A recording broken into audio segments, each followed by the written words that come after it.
Netcasts you love. From people you trust. This is Twit. Bandwidth for FourCast is provided by Cachefly at CACHEFLY.com. This episode of FourCast is brought to you by Netflix. Watch thousands of TV episodes and movies on your PC, Mac, iPad, iPhone, or TV instantly. All streamed directly to you, saving you time, money, and hassle. For your free 30-day trial, go to netflix.com/twit. What sort of future do you think we're heading for? How will we live as we slip into the 21st century?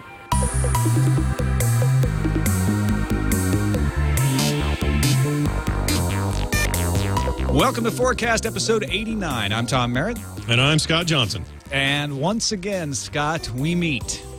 We do. Guests. At the crossroads of the podcast world. The crossroads of the future. Joining us today on FourCast, Steve Dorsey, design technologist. Steve, thanks for joining us. Thank you. Good to meet you. Also joining us, Patrick Delahanty, web developer and video editor and longtime member of the Diamond Club. Hey, it's great to be here. Thank you. Good to have you on as well, Patrick. I'm going to have a hard time calling Patrick Patrick instead of P. Delahanty, as his chat name usually is.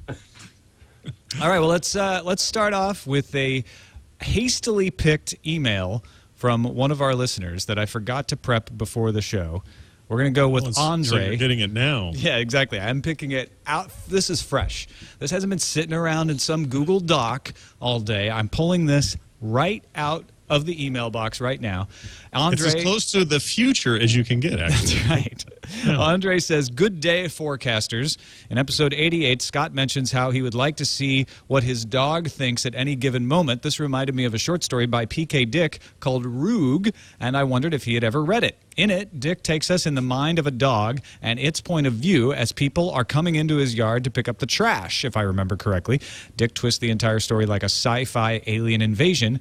A good read. It sounds like Philip K. Dick, but I've never read this particular story, Tom. Have you? I have not read that story. I have read other Philip K. Dick novels that had talking dogs, thinking dogs, portions of the book from the dog's perspective before.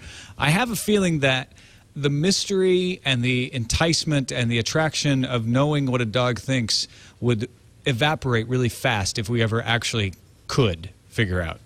Yeah, I mean, I'm very curious about this idea, which he mentioned that I brought this up on other shows, but I've always been fascinated with the idea of being able to get into an animal's brain just for a minute. I don't need it for a long time, but to get into your dog Sawyer's brain for just a second and see what's happening in there so that we can finally kind of make sense of this relationship of dog and man. Are they simply just wanting to eat all the time and therefore if I fell asleep and slept for too long and they got hungry, they just go ahead and eat me? Like, is that how priority food is for them?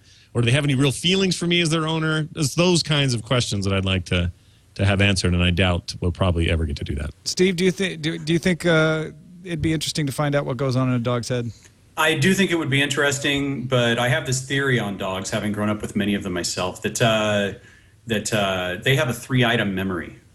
You can tell them 3 things, and when you tell them the 4th, the first one falls off the back of the shelf, as it were. Uh-huh. So you're only going to get so far. They have a small L2 cache. That is correct. Yeah.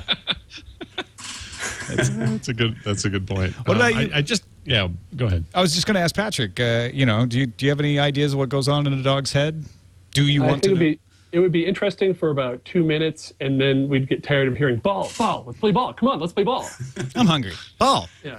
Like, all right, turn that off. And I wonder, too, if they would even know, like, I know they want to play catch. My dog does this. She wants to play catch. Every time I grab something that looks like a ball, she wants to play catch. But wouldn't it be fascinating to see what they're really saying? Because they don't have any context for ball or even catch. They probably have a whole different way of processing what it means when the owner gets up, grabs the ball, and looks at them. They know what they get out of it is awesome, and it's stimulating that part of their brain. But I would love to know how they interpret that. What do they call it, for lack of a better way of explaining it? Like, that kind of stuff that would fascinate the heck out of me. I mean, Tom, you love your dogs. Wouldn't it be great to just see if the love is returned, or if they're just drones that want your food and your time? It's funny. Like, I have 2 dogs, Django and Sawyer. They're both pretty smart as dogs go, but I can tell Django's just a little smarter. She catches on to things, recognizes words we don't think that they're going to recognize, seems to anticipate things. I'd be curious to compare the two and find out if that's just my own made-up interpretation of their reactions, or if Sawyer is just sitting there going like, yeah, food, ball, play, and Django's like, I wonder if there's something else to life. Are there things beyond the dog bowl? Am I limiting myself?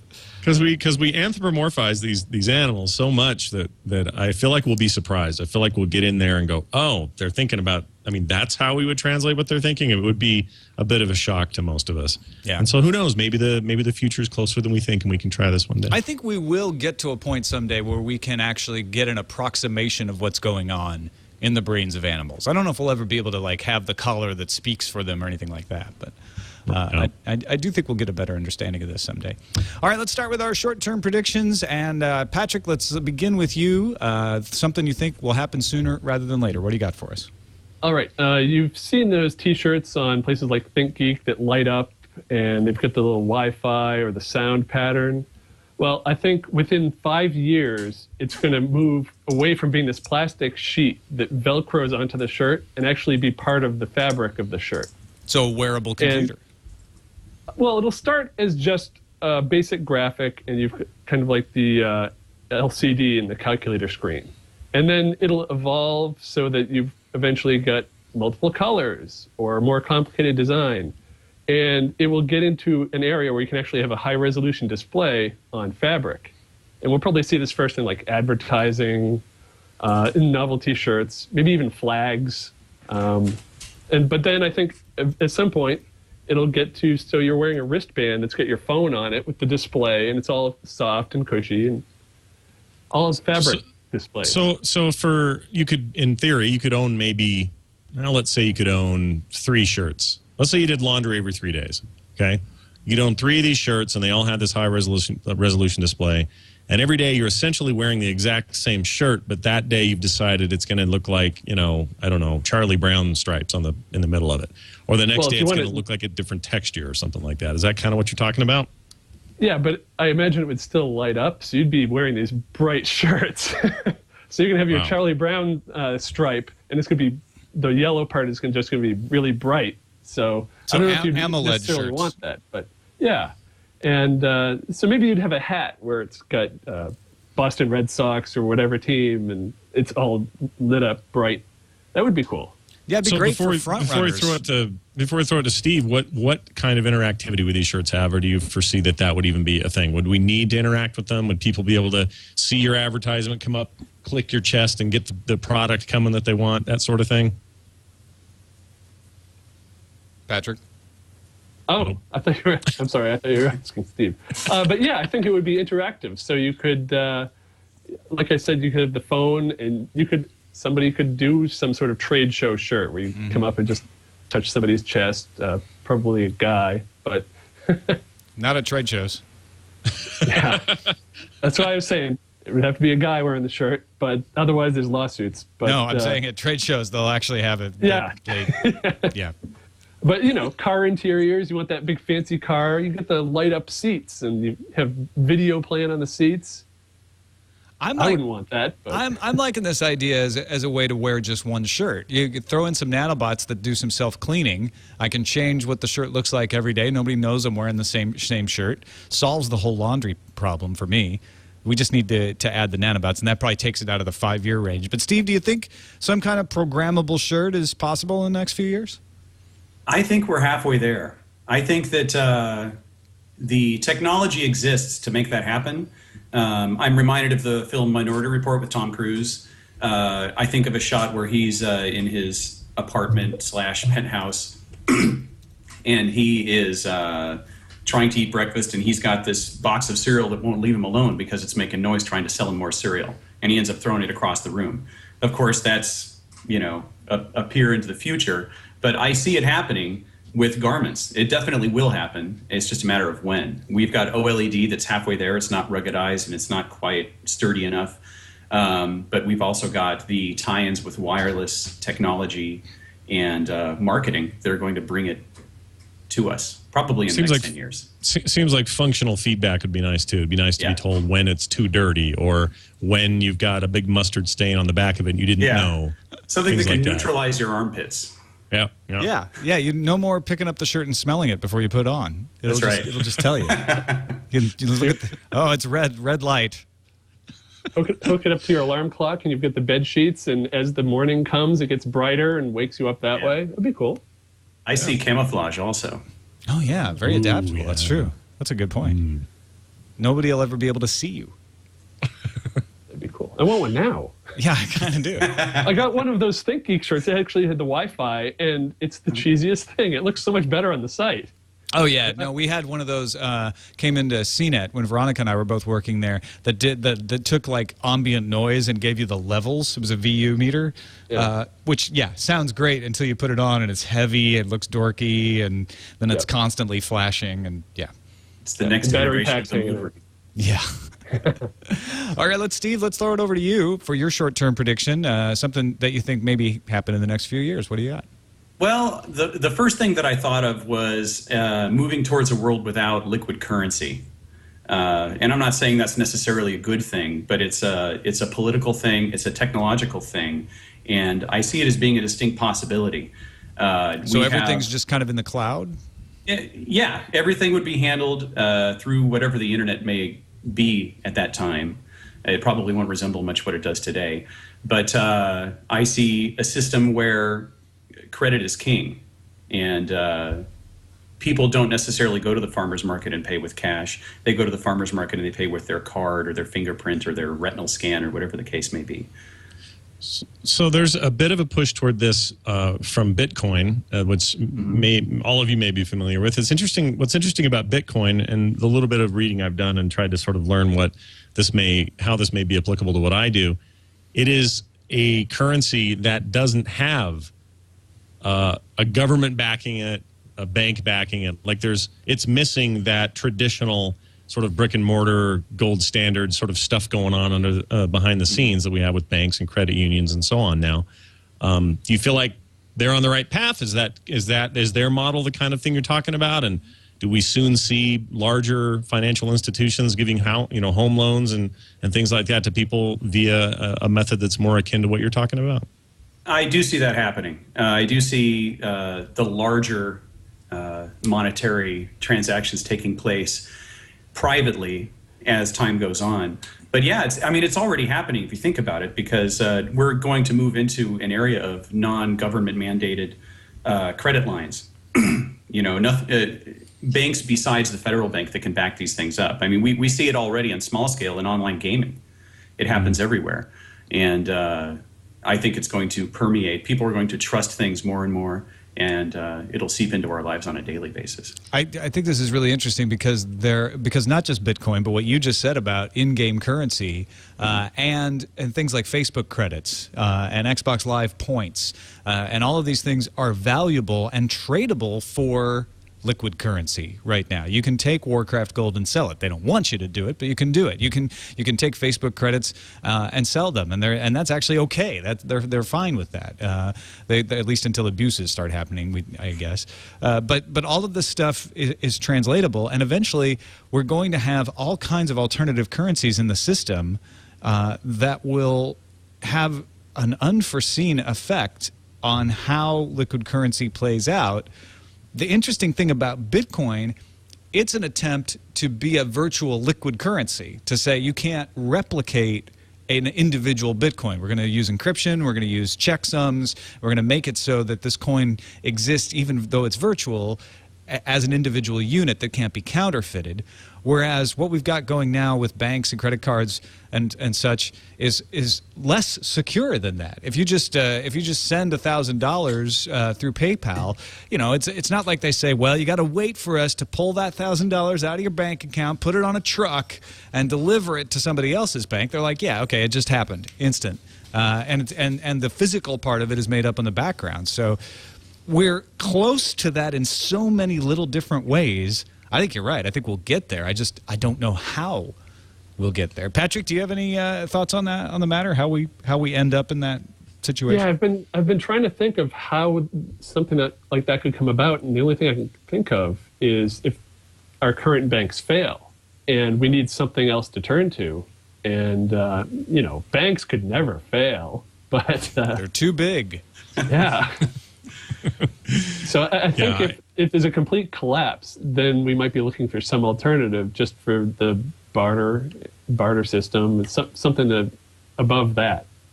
Yeah, I mean, right now we see money and we see, I don't know, a credit card transaction or even a PayPal transaction. Tom's right. It's kind of like almost there, but there's this last mile that we haven't quite gotten over yet, where we're like, oh, well, wait, that needs to be actual money. I need to be able to show that there was a transfer from bank to bank and have some sort of solid sense that that's happening. But I feel like there's a big generation coming up that you don't necessarily have to be an economics major to understand this, but there's a generation coming up who see that maybe there are more, I don't know, there's more value in something as simple as an idea versus a chunk of gold in a bank somewhere. There's lots of stuff in between that you could call valuable. You mentioned video games, and now you don't, in World of Warcraft, you can buy gold to play in the game. You're not supposed to, but soon enough, very quickly here, my prediction is that Blizzard will allow you to buy gold directly from them. Well, they got the auction house in Diablo that allows you to buy with real money from the auction house. So it's a half step that way. Mm-hmm. Correct, and they're doing gold that way in that game. You can buy gold in Diablo. So I feel like it's a step in that direction, and leaders like them will help to determine some of this stuff. But it'll be interesting to see if the generation playing a lot of video games now, coming up through high school and early college, they're going to have a very different idea of what money is or what forms of currency are. And having all this experience with Microsoft Space Points and the way the Wii does it with their stupid Nintendo point things and all this kind of stuff will be a part of their sort of financial culture. They'll probably design a brave new crazy place that will have, I mean, this is more midterm, I suppose, but where that is more accepted and we need less to back up money, or maybe we'll need more, but it's a different kind of more. I don't know. This is a fascinating prediction, though. I love it. If I put $7 in my daughter's hand, she knows what it is. But she also knows what those little plastic rectangles in Daddy's wallet are for. Uh-huh. That's dangerous. Yeah. Yeah, but I know what you mean. Well, what do you think of this on an even weirder side of this prediction is the idea that things like buttons or plus ones start to become so valuable that they become currency. So it's almost like a barter situation. Like, hey, Scott does a little illustration for me, and in exchange, I go +1 all of his properties to help drive up a social ranking. You're seeing that happen already. You see it happen. It's not necessarily endorsed by these companies, but you see it happen at Dig, at Reddit, at Facebook. Even Google Plus is jumping in that direction. And it's not something that they necessarily want, but it's something that's going to happen because people will twist whatever system is out there to their own benefit. And that's interesting because it's hard to quantify then what Tom did. So if our exchange was, all right, Tom, I'll do this for you, and your job is to go do all these clicks, we have some kind of contract in place that says that he did it. It's then possible that all of that is helping me grow the other parts of business that maybe do translate to currency I can go down to the store and use and eat with, right? But it's hard to quantify that transaction the way it is now. Normally it's like, here you go, Tom, that'll be $100 and you give me $100. Well, now it's like, here's that, Tom, give me 50 clicks. Now, what do those equal in terms of real currency? How does that value go up and down every day? Who's watching that? How do we quantify it? That's going to be the hard part. We figure out easy ways to do that, and I think we're almost there. That last mile is not as long as we think. No, it's not. All right, let's take a quick break and thank our sponsor, Netflix, with whom you cannot pay in woofy or virtual currency, but you can pay in real money, at least through a credit card or something like that, and get unlimited TV shows and movies for $7.99 a month, streaming to your phone, to your tablet. They work on iPhone, they work on Android, they work on Xbox, they work on PS3, Nintendo, Wii. A lot of televisions have Netflix apps built right in. I have it on Google TV in the back room and Roku box in the front room, and I'm able to stream all of the TV shows and movies that Netflix provides on any of these devices in an unlimited amount. There's not some like, well, you got to pay per episode, or you got to pick, you only get 3 hours of streaming. It's unlimited. It's there. You can choose from a wide variety of movies and TV shows, and you can do it for free for 30 days because you're watching this show. When you go to netflix.com/twit, be sure to use that URL when you sign up, or if you're recommending it to somebody else, you want to do them a favor, give them maybe a barter transaction where you say, hey, I'll give you 30 days free of Netflix by telling you the URL you don't know. Knowledge is power. Netflix.com/twit. We thank them for their support of FourCast. All right, on to the long-term predictions. These are more the longer views, Steve, and we'll start with you. What do you see when you look a little farther down the road than our short term? 100 years from now. Between 10 and 100 years from now, I see the decentralization of energy development and consumption. And what I mean by that is power stations will become obsolete. We're going to reach a point in which you're going to need so many power stations in an urban area, so many power generation systems, that it's going to be unhealthy / unbearable to maintain them. And so you will see power generation in the home. It's already happening on a small scale. People like Bill Nye are, putting solar panels on their roof, and it's doing great things. Or things like a home version of the Bloom box kind of thing. Is that what you're talking about? Yeah. It's going to mature, and we will see it take hold. Not in the next 10 years. There are too many interests in corporate energy these days already. Black Helicopter speaks behind me, but. Right. I see it becoming decentralized, and I do think there will be power players in that industry. There already are, in fact. But I see people generating their own power and creating a sort of grid where if you see power go out in one area, it doesn't go out in another area. It's much easier to get back in line. It seems like you'd be able to, if we could boil it down to a simple process like mowing my lawn. In other words, well, the problem is a lot of people let their lawn go because they're lazy or whatever. But let's say that I'm going to get around to it, Scott. Stop nagging. I just was trying to around the way remind you that you haven't mowed your lawn in a while. But that takes a certain amount of effort, takes a certain amount of responsibility. Now I'm doing that primarily for the beautification of the neighborhood or my own self, whatever. I just like how it looks or whatever my reasons are.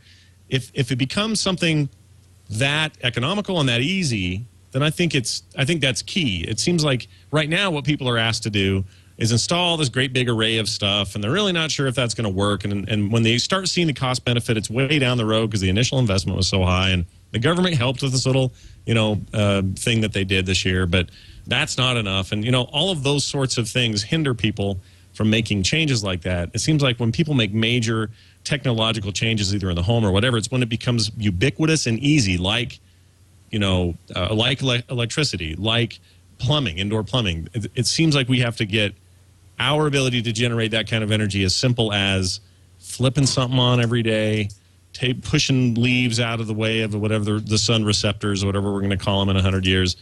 Do you feel like how wrong or how right am I about how that implementation is going to take ease of use for Americans anyway to adopt this technology?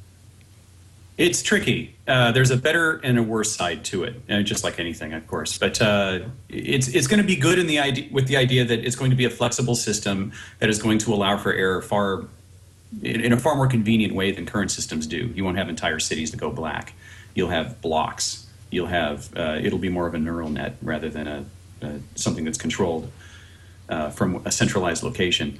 But also, you'll run into these areas where you have mandated energy generation for private property. Are you going to lose your title to your house if you don't generate enough energy, or if you don't generate it in the right way, or if you don't sell it back to the right energy company?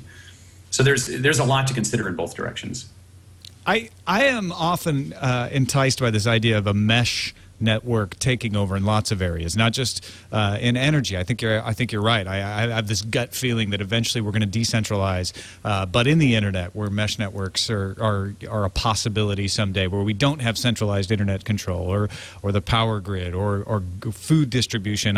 There's lots of examples where that has worked, but then part of me wonders, well, why don't we have more examples of that working? And will we be able to have all of the luxuries that we are used to in a decentralized network. That's one of the criticisms of buying locally with farms. It's like, yeah, that's great, and you should do it, but at a certain point, if you want to get cheap food in certain categories, it has to be shipped from somewhere else because it grows better there or whatever.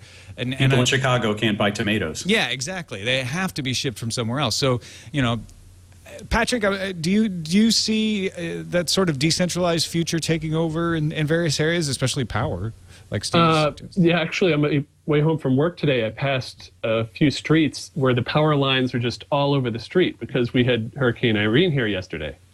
And I'm sure everybody on that street would love to have their own power generation, but I have to wonder if it's really that efficient because, like, for example, my parents have a generator, so when they lose power, they can just turn on the generator, but they're not in a really good area for solar power, and it would still need a lot of solar panels, and I don't think they want to cover their roof in solar panels. And they can't really do wind energy where they are, so I'm wondering what can they do at home to regenerate power without having to rely on somebody else.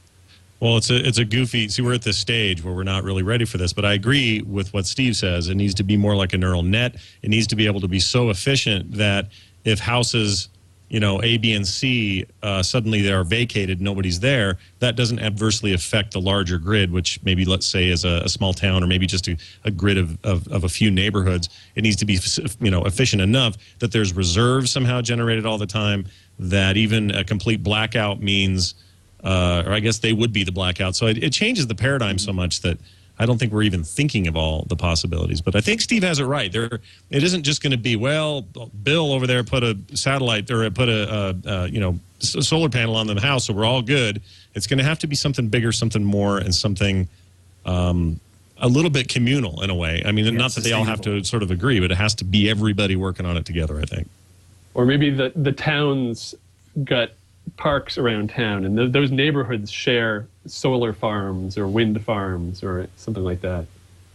What do you think, Steve? Is that how it comes about?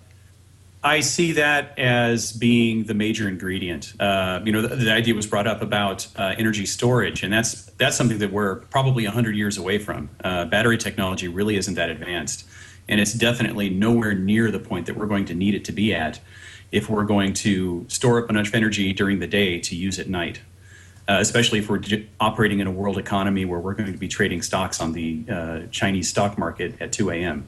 So these are all things to consider. And I for one welcome our new internet overlords. Yeah. But there's a lot to think about. And none of these problems are easy. All right, let's move over to you, Patrick. Your long-term prediction, more of the flying car, 100 years sort of stuff. What do you got for us?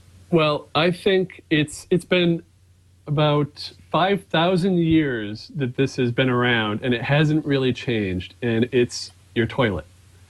It's about time that... I don't know. I've seen some pretty primitive toilets. Yeah, well... that are very different than the one I have in my house.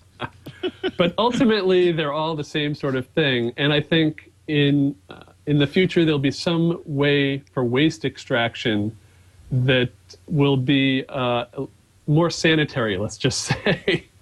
And that it will be completely different than what we've been doing in the past. And when you think about it, the whole process of that hasn't really changed since the toilet was invented in 2800 BC. So what you're saying, if I've got you right, is ways of taking the waste after it leaves you have changed, but it's essentially like relying on gravity and whisking it away from you somehow, and we're going to get better than that. Yeah, and having to do, the sanitary stuff yourself. Maybe there's some other way. I could see in the Star Trek world, they just transport it out of you. Scott, didn't you have that idea at one point?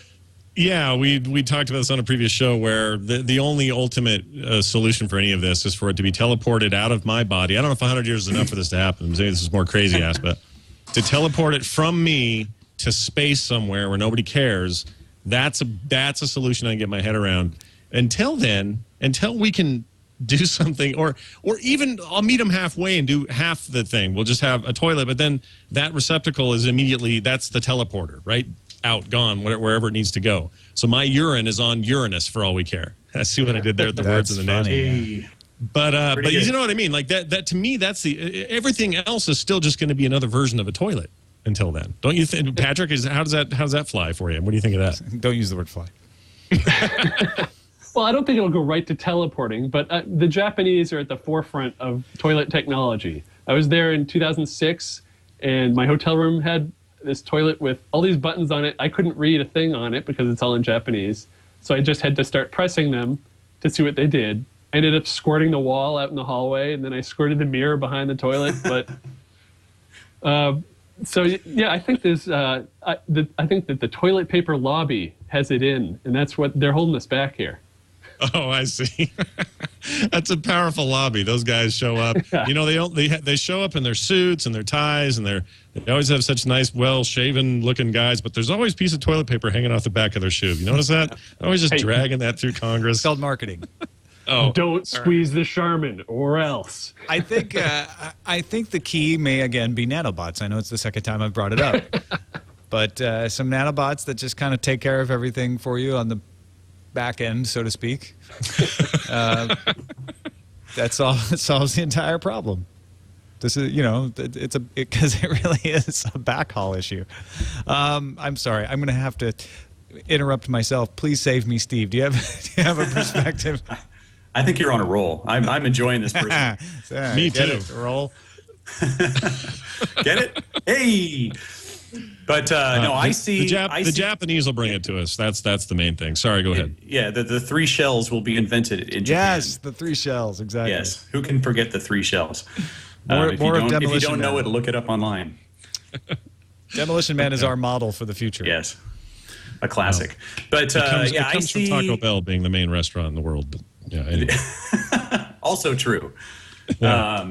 The handling of human waste is going to need to be handled in a way that, you're going to hate this word, but makes it renewable. They're already doing it up on the space station, and It only has to move sounds in that disgusting. direction. It isn't. I mean, everything. No, it really isn't. Everything we use has been renewed. That's right. And so, they don't necessarily have to make it into something that's ingested. It could be used as compost. It could be used as some sort of animal feed or something along those lines. It could be used in any number of ways. It could be burned for fuel, for heat, for energy. But it does need to be disposed of somehow. And I've actually had the thought in the past that it could be beamed out of you, something to eliminate the mess. And one has to wonder what will happen to human physiology when that takes over, as opposed to the current toilet paper methods that we're engaging in today. But it should be an interesting science to keep an eye on. Well, I mean, we laugh. we laugh and stuff, but I mean, ultimately, this is a real human problem, and as the population grows, we have to think of these things as many 12-year-olds out there may giggle and laugh at it. We got to figure out a better way to deal with it, and so I'm all for that. When I was in China, Bill Gates they wanted me to use holes everywhere in China, and I hated that. So anything's an improvement on that. I feel like what we've got now kind of works, but it's also the out of sight, out of mind, kind of like the dump. We're probably just ruining our planet, and we don't care. We flush, it's done, we're out. We don't have to deal with it anymore. Perhaps we need to deal with it more to advance in that area. I don't know. Patrick, were you inspired by Bill Gates? Because he recently did talk about reinventing the toilet. Oh, I hadn't heard about that. If he reinvents it, though, does that mean we call it the bill? Maybe that's why people have been trying to avoid doing this. They don't want it named after them. Well, look at what happened to Crapper. Dean Kamen hasn't jumped on that one yet. Yeah. Hey, do you have a The plunger gate. for the Merritt? Yeah. Yeah, I'm staying It could be far the away gate. from that. Yeah. Or you could call it the Microsoft Bob. I don't know. We do a lot of things. All right. Bob. Let's move. Let's move. If we haven't drifted over into this area already, let's move to our crazy ass predictions. One really far out forecast, and Patrick will stay with you. What do you got for us? Well, I considered making this my short term, but it would have kind of killed everything else. But because I think the Earth is going to be eaten from within by a black hole. And the way I see this coming about is, you've got the big frat guy at the college. He coasts through all his classes, cheats some, borrows some answers, and then he gets an internship some summer at a place where they're researching black holes because, his dad knows the dad there, and so he gets it hooked up through nepotism. So he gets in there, and he messes up some calculations as part of his internship, and then they experiment on the black hole. It fails. The black hole falls to the center of the Earth and slowly starts to eat up the center of the Earth. And it doesn't just suck the Earth in because it's not going to, it only has the mass that went into it. So it has the mass as it goes down through the center of the Earth and it grows. And then as stuff in the middle falls into it, it gets bigger and bigger. Eventually, it pulls down the bottom of the ocean. The oceans start draining. And then, like Mount Everest will collapse. And then the crust just crumbles in. And we're dead. Wow. The singularity is near, but it's not the singularity you thought. Doomsday indeed. This is maybe the most depressing prediction we've had outside of, we get the zombie stuff and we get all those kind of apocalyptic visions, but this is a future where there aren't even survivors. Like in all of those others, if it's a nuke, if it's zombies, if it's whatever it is, aliens, there's always a little pocket of somebody who lives in a cave, survives, it resists the super virus, whatever. In your scenario, there's no getting off. I guess if we've got people in space at the moment, yeah, they'd be orbiting a black hole, and they'd stay orbiting. But anybody on the surface, oh well, it's too bad we were calling everybody from the space station.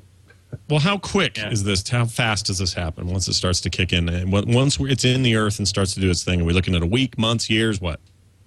I'd imagine it would start slowly, because it's going to take a while for everything to just come in. It's not going to suck everything in. It's just going to be this big void in the middle of the planet. And as this happens, you'll experience earthquakes, odd weather. So maybe in Virginia, there'll be an earthquake or something, and then some hurricanes. Not that this is going to happen, but... Oh, no, it will. Well, over weeks or a month. Is there anything we can do to prevent this? I think once that black hole falls through the floor of the lab, we're screwed. So we'd have to stop the experiments? Yes, you got to make sure that this college guy doesn't get his internship through nepotism. Right, because you're not saying it's anything we know of happening, like the Large Hadron Collider or anything like that. Yeah, I mean, those guys, they know their stuff, but all it takes is one guy to mess it up, and then we're doomed. It takes a lot of energy to create a black hole in the first place. Is he getting it from the home energy source that Steve was talking about? Yes, the decentralized grid. Yeah, it's all these people with the solar panels and the wind farms in their backyards and the pouring energy. So, Patrick Delahanty, are you saying that if we go green, we will doom us all to die in a black hole? If we go green, we'll eventually go black. And once you go black... You can't go... anywhere else. You can't leave a black hole. No, that's all he's saying. Yeah, absolutely. Yeah. You can't escape the gravity of it. It's a very grave situation. How ridiculous is this idea, Steve? I don't think it's outside the realm of possibility. I'm pretty sure it might be. In a novel. In a novel. Okay. I mean, I like it. I mean, this has got serious Bruce Willis potential written all over it. If that happens, they will definitely be erecting a statue with this jock's name on it, and they'll make it out of uranium so no one will go anywhere near it. Wow. I see it happening, but it could take a couple of weeks for that thing to hit center, and then it would eventually hit the Earth's iron core. Now, wait a minute. How does it sink to the center if it's a black hole? Well, if it's a black hole, then anything near it is falling into it, which means that there's really only one direction that it can move, and that's towards the center of the Earth. It would just pull the center of the Earth towards it, but it would also pull everything else. Both would be happening at the same time. Well, the Earth and the Moon are revolving around each other. There'd be a big dimple in the Earth, right? Yeah, that's how it would start. Right. It would be a horrible acne problem. Yeah, at first it'd be kind of cute in a way, and then we would realize, that's a really bad thing. And then we'll have to go to Plan B, which is send Aaron Eckhart and all his people down in a little ship. I've seen that movie. That's right. Even if there's the slightest chance of this happening, it's another good reason why we need to get off this planet and explore the Moon and Mars, right? Yep. Yes, absolutely. All right. Crazy ass prediction. I like it. Yep. Well played, sir. Yep, it could happen. Every qualifying thing, everything we need from Crazy Ass, you provided today. Thank you very much for that. Scientifically possible, but okay. You can ask Dr. Kiki. Crazy ass prediction, Steve. Time frame doesn't matter. Just take the leap. What do you have for us? All right. What I see happening is we're already in an era where we can detect and manipulate signals, whether those signals be magnetic, whether they be radio, signals of light, and the spectrum. They can all be collected and scrutinized. I think the next step in that direction is going to be the human mind. We're going to hit a point in the future where we will be able to not only read somebody's mind, but create what they thought of. This could eventually possibly lead to a Matrix-like future where we don't need the physical world anymore because we can create it all in our minds. But it could also just be really fun for a while where if you want something, just think about it and it'll pop up. Yeah, screw the replicator. Yeah. Just think tea Earl Grey hot. Think it, Tater. Done. So when you say you think about it and it happens, is it a virtual reality or is it actually like you can just think No, I'm piece talking of chocolate cake right there on your desk next to your microphone. That's where it'll appear, you know. All right, If you well, need the it, it'll be trick there. for this, then, is to figure out how to hone it so that it's not just any old thought. Because I've got a friend that if you let him have this technology, the freeway would be filled with naked women suddenly. Like, there's no way to control that. So how do you hone it so you say, well, I'm thinking about surfing. Obviously, I don't want a bunch of water to suddenly be here and have a surfboard ready. But I'm also hungry for a burger that I would like to show up. What kind of self-control are humans going to have then? There would be a degree of self-control that would be required. We would have to learn how to use this technology so that we didn't create skyscrapers in our living room. Right. Oh, man. Right. I don't trust other people with this tech is all I'm getting at. But I could think my arteries clear of cholesterol. Right. Yeah, why and not? Therefore, I can eat whatever I think I You want. know, I want to think my mind into a machine so that I'll live forever. And that would solve the toilet problem. Bingo! We've come full circle. Just think it away. Wow. Patrick? Oh, I thought about a black hole. Oh no. Oh, see, that's how that happens. It's actually not even like some smart lab guy. It's just somebody whose mind is wandering. Right. Well, I think you Careful. mentioned it would need training, and I'm worried about when you decide somebody's ready because that one mistake and boom, I just thought about the vat of acid. So, oops. Right. No, I've got the answer. No, I've got the answer. All Duh. right. It's just we already know this. We work with computers now. We've been doing this for a couple of decades almost now. We're all used to hitting confirmation buttons. So if we thought, well, sure that'd be a lot. You'd be spammed all day with confirmation buttons. But if you just think of something like, I'm thinking of a big giant fireball. Bloop. Are you sure you want to conjure up a fireball? Great, No. it's user access control. Yeah, that doesn't ever cause a problem where people are like, yeah, okay. Oops, Multiple black hole. undos. Did I just say okay to a black hole? Oh, shoot. Yeah. Shortcut keys. Yeah. Now, wait, is this a technology or a skill that we evolved? I think it would incorporate both. I think that it would start out as tech, and it would require some skill to use, Gotcha. just like All right. anything that we're using today. I mean, So we could theoretically build in safeguards yeah, that the technology wouldn't allow hopefully. more than, Yeah. living things could not be created, for instance, or black Exactly. holes. Okay. So we just need some good safeguards and keep it from getting hacked.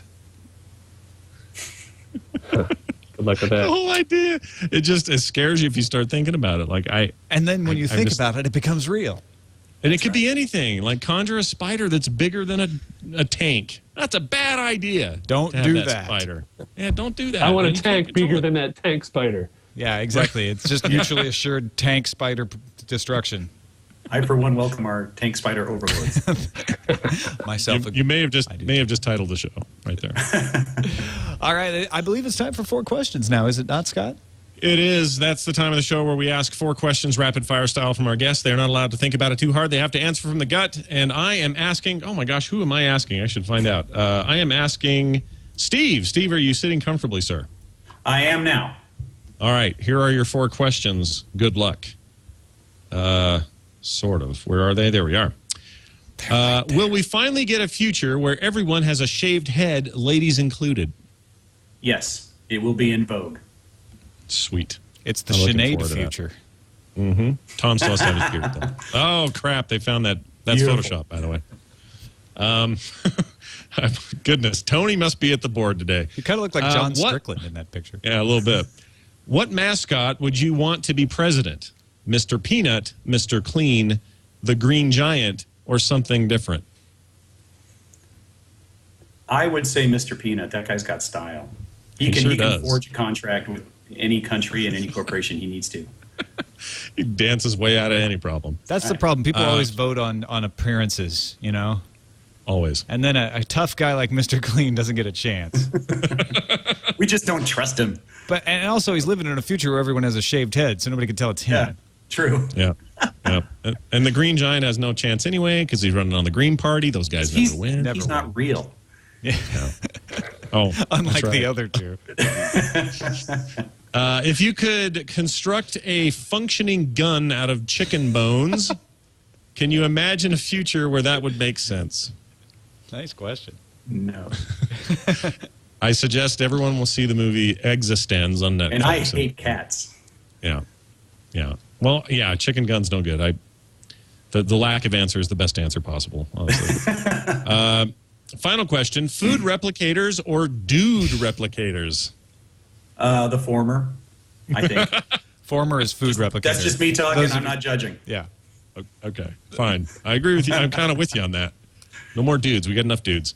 And that's your 4 questions. Congratulations, Tom. I hand it over to you. All right. Well done. Thank you. Patrick Delahanty, are you sitting comfortably, sir? Reasonably enough. Good. Then we'll begin. Question number 1. What manner of robot will eventually rule us all? Humanoid or flying or Roomba? Oh, it's got to be the Roomba. Mm-hmm. I mean, they're developed by military experts, and some code might sneak in. Yeah, and you don't pay attention. You're like, oh, it's just a Roomba. Yep. Next thing you know, running the show. Question number 2. Thing? What's that? It was a DARPA thing, wasn't it? DARPA? Was DARPA made the Roomba a Roomba? DARPA thing? I thought so. Maybe not. They brought us the internet. I know that. Question number 2. What will we run out of first? Oil, water, or space? Oil. Why will we run out of oil first? We're using it all, and we're not making enough new oil by killing dinosaurs. Right. We can always find more space, theoretically. Yep. It's and worth more. Water recycles. Question number 3. Will we ever achieve time travel? I hope so. I love time travel. Or have we? How long have you been time traveling? I disavow any knowledge about time travel. I'm sorry. Thank you, John Titor. And question number 4. Will anyone ever get their ass to Mars? No, because the radiation would kill us on the way, and any spaceship protected enough to keep us safe would be way too heavy. A sad but reasonable answer. Yep. So we'll die in the black hole. Not crazy ass at all. I can't believe you're like, actually, no, we can't go to Mars because it's radiation. But black hole could kill us all. Let's be serious here for a moment. All right, good job. Thank you, Patrick Delahanty. Thank you, Steve Dorsey. A great job on FourCast today, guys. Very enjoyable. Thank you very much. Oh, it's an honor to be here. Absolutely. Patrick Delahanty, you can find in our chat room regularly at live.twit.tv. P. Delahanty is your name on the chat room, but then it's Delahanty P on Twitter, right? No, it's P. Delahanty on Twitter. Why is it backwards? Right. Oh, I'm looking at something else. It's backwards on, Yeah. Okay, but anything else you want to talk about where people can find what you do online? I run animecons.com, and it's got a list of all the anime conventions around the world. And Steve Dorsey, you're on the Google Plus because that's just the way you roll. And because it's real names, you find him under Steve Dorsey. Anything else that you're doing you want to talk about? Let people know where they can find you. Yeah, I do a lot of work with web standards, web development, web design, video editing, and animation. But my passion is cartography, and I participate a lot in the Waze social network, which is an application that's available for Android, iPhone, and other platforms. And it's essentially a free GPS. Check it out. You might like it. All right. Thanks, everybody, for watching or listening. Scott Johnson, thank you for co-hosting, as usual. Always. This is one of my favorite things to do during the week, Tom. I cannot wait to hear what future we reveal next week. And then I always have to make him plug something. Oh, I'll plug something. My hair, because keep putting that bald picture up. I'm going to tell you that, you know what, I know what I'll say. I'm going to be at BlizzCon in October. It's not very far away. It's only about 42 days. Are you going, Tom? I'm going. I'm planning on going. Oh, I had no idea. Sweet. Just that decided. will be fantastic. No, I decided over the weekend, actually. All right. Well, you can see both Tom and I then, and the entire Instance crew will be there doing some kind of live something. We'll be at the Guild Hall for a while, spending a bunch of time on the convention floor. Also, my anniversary is today, so hello to my wife who will never see this. Happy anniversary! Thanks very much. It's nice of you to say. Thanks for spending part of your anniversary with us. People can follow me on Twitter /ExtraLife. I never put that plug on here, so I'll do it here. So it's Extra Life on Twitter, and I hope to see you there, everyone. Don't forget to leave comments at our website, folks, fourcastpodcast.com, or send us an email, fourcastpodcast@gmail.com. That's it, everybody. Thanks for watching FourCast. We'll see you in the future.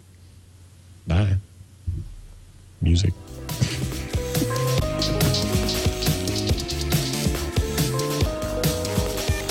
But it's only 32 years away. Yay. Good job. Nice show. Yeah. Thanks. That was a lot Great of fun. show. Thank you very much. Yeah, you guys were great. Enjoyed it. You guys were awesome. Great Had to discussion. clear my throat for the last 10 minutes. Oh, I'm sorry. You don't My bad. have a cough button, huh? No, That sucks. that's all right. Hey, Sorry yeah, for I'm bringing loving the up bald toilets. pic. That's gorgeous. My daughter, do I you have this look other like? photo I did for a Pomo thing. I have to speak at it's a long story. But Looks like anyway, Lex Luthor. they needed a promo shot. So the real picture has hair on it. But my daughter said, what would you look like bald? So I just quickly Photoshopped it, put it online. And then now I understand my mistake. Not at all. Not at all. Beautiful. Awesome. Although Jason Howell will be gone because he is out today Stranded. in mysterious circumstances. Actually, it's car problems. So You should run the trying to board, make it Tom. sound more fun than it was because he's not having fun. You should run the board. I don't think that's a good idea. I think that should be a twit first. Let's see it happen tonight. One of these days. See, I was never allowed to sit on the ball, so I couldn't run the Oh. board. But now there's no ball over there. The ball is the future toilet. I don't know if anyone told you. No. All right. Talk to you guys.